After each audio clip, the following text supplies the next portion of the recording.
नमस्कार, मैं कुमारी कशिश नई कक्षा 8 की छात्रा राव मावी रिंगवाड़ी एक किशोर पौड़ी गढ़वाल से विकास का स्तरीय इस विज्ञान संगोष्ठी में अपना व्याख्यान प्रस्तुत करने जा रही हूँ, जिसका विषय है कृत्रिम बुद्धिमत्ता, आर्टिफिशियल इंटेलिजेंस अर्थात एआई। एआई वे कंप्यूटर एवं मशीनें हैं जो हमारे काम को आसान बनाती है। यह मनुष्य की तरह सोचने और कार्य को करने की क्षमता प्रदान करती है। कंप्यूटर को इनपुट या विशेष दिशा निर्देश के रूप में डेटा देकर ऐसा किया जाता है।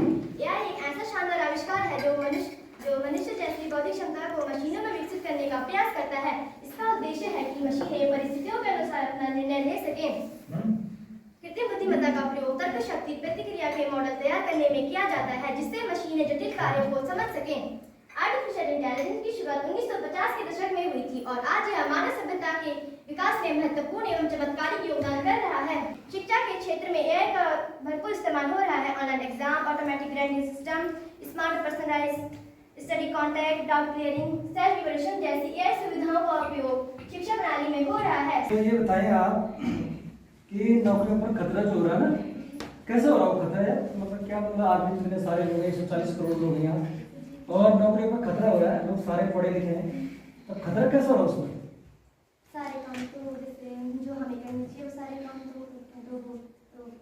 नौकरी ठीक जी। 2009 में कौन सा ऐप कृत्रिम ऐप के द्वारा डेवलप हुआ?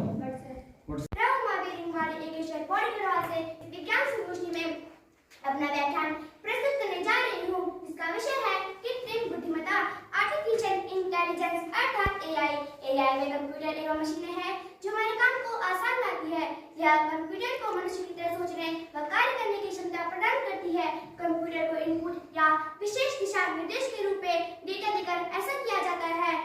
महोदय, एआई एक ऐसा शानदार आविष्कार है जो मानव जैसी बौद्धिक क्षमता को मशीनों में विकसित करने का प्रयास करता है। इसका उद्देश्य है कि मशीनें परिस्थिति के अनुसार निर्णय ले सकें। कृत्रिम बुद्धिमत्ता का प्रयोग तर्क शक्ति प्रक्रिया के मॉडल तैयार करने में किया जाता है, जिससे मशीनें जटिल कार्यों को समझ सके। आर्टिफिशियल इंटेलिजेंस की शुरुआत 1950 के दशक में हुई थी और आज यह मानव सभ्यता के विकास में महत्वपूर्ण एवं चमत्कारिक योगदान कर रहा है। इसके जनक कौन है? John McCarthy. अच्छा, ये कहाँ के वैज्ञानिक? अमेरिका के। ठीक है। क्या फायदे, क्या लाभ है एआई के? यह खुद काम कर सकती है, कार्य करने की इसमें कुछ क्षमता है। कैसे बनाएगा पूरे देश में, ये इसको समझा दीजिए। वो हमारे नियंत्रण से बाहर हो जाएंगी, वो हमारी कोई बात नहीं मानेंगी और पूरी मानव जाति को गुलाम बना देगी। मैं कुमारी संगीत कक्षा 7 की छात्रा राव मावी रिंगवाड़ी एक किशोर पौड़ी गढ़वाल में अपना व्याख्यान प्रस्तुत करने जा रही हूँ, जिसका विषय है कृत्रिम बुद्धिमत्ता, आर्टिफिशियल इंटेलिजेंस अर्थात एआई। एआई वे कंप्यूटर एवं मशीनें हैं जो हमारा काम आसानी से बनाती है। यह कंप्यूटर को मनुष्य की तरह सोचने व कार्य करने की क्षमता प्रदान की गई है। कंप्यूटर को इनपुट या विशिष्ट दिशा निर्देश के रूप में डेटा देकर ऐसा किया जाता है। एआई एक ऐसा शानदार आविष्कार है जो मानव जैसी बौद्धिक क्षमता को मशीनों में विकसित करने का प्रयास कर रहा है। इसका उद्देश्य है कि मशीनें परिस्थितियों के अनुसार निर्णय ले सकें। कृत्रिम बुद्धिमत्ता का प्रयोग तर्क शक्ति प्रक्रिया के मॉडल तैयार करने में किया जाता है, जिससे मशीनें जटिल कार्य को समझ सके। आर्टिफिशियल इंटेलिजेंस की शुरुआत 1950 के दशक में हुई थी और आज यह मानव सभ्यता के विकास में महत्वपूर्ण एवं चमत्कारिक योगदान कर रहा है। संभावनाएं 1956 में जॉन मैकार्थी, जिन्हें एआई का जनक कहा जाता है, द्वारा पहली बार एआई शब्द के प्रयोग को लेकर 1966 में गणितीय एल्गोरिदम विकास, इसी पर जोसेफ हिजुआंग द्वारा एलिसा चैटबॉट का विकास, 1972 में जापान द्वारा बाबोट फर्स्ट नामक पहले ह्यूमैनॉइड इंटेलिजेंट रोबोट, 1980 में अमेरिका द्वारा आयोजित एआई राष्ट्रीय कॉन्फ्रेंस, 1997 के IBM deep blue computer, Roomba vacuum cleaner, 2002 Facebook, Twitter notification, WhatsApp app, ChatGPT तक मानव सभ्यता के विकास में एआई की संभावना निरंतर प्रगतिशील है। ये जो सरोकार है ना, उनमें आपने बोला कि नौकरियों पे संकट है, तो कैसे? मतलब जिसके लिए उच्च शैक्षिक और इंटेलिजेंट लोगों की आवश्यकता होती है। हाँ, तो एआई से क्या हो रहा है?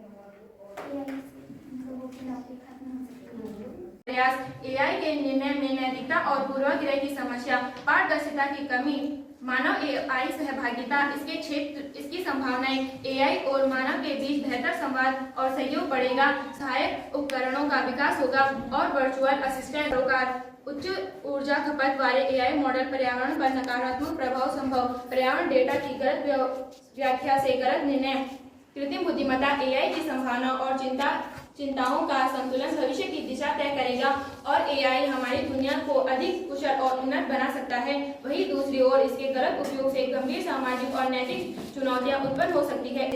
अंत में इन चंद पंक्तियों के साथ मैं अपनी वाणी को समाप्त करना चाहूंगी। कृत्रिम बुद्धिमत्ता की कहानी नवयुग की निशानी, विकास की ओर बढ़ती एक नई जिंदगानी, जहां ज्ञान की सीमा अनंत में खो जाए, वहीं चिंताओं का साया हमें डराए। यह नव सृजन का जादू हर मुश्किल हल कर दे, पर मानवता की गरिमा कहीं छिन्न ना जाए। समझदारी से चले इस राह पर, हम सपनों को दे पंख दे और डर को हराएं। धन्यवाद। क्यों सुरक्षित रही हो?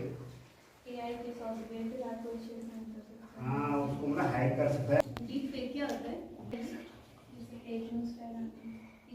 दैनिक जीवन में ना ये अपीयरेंस होता है क्या क्या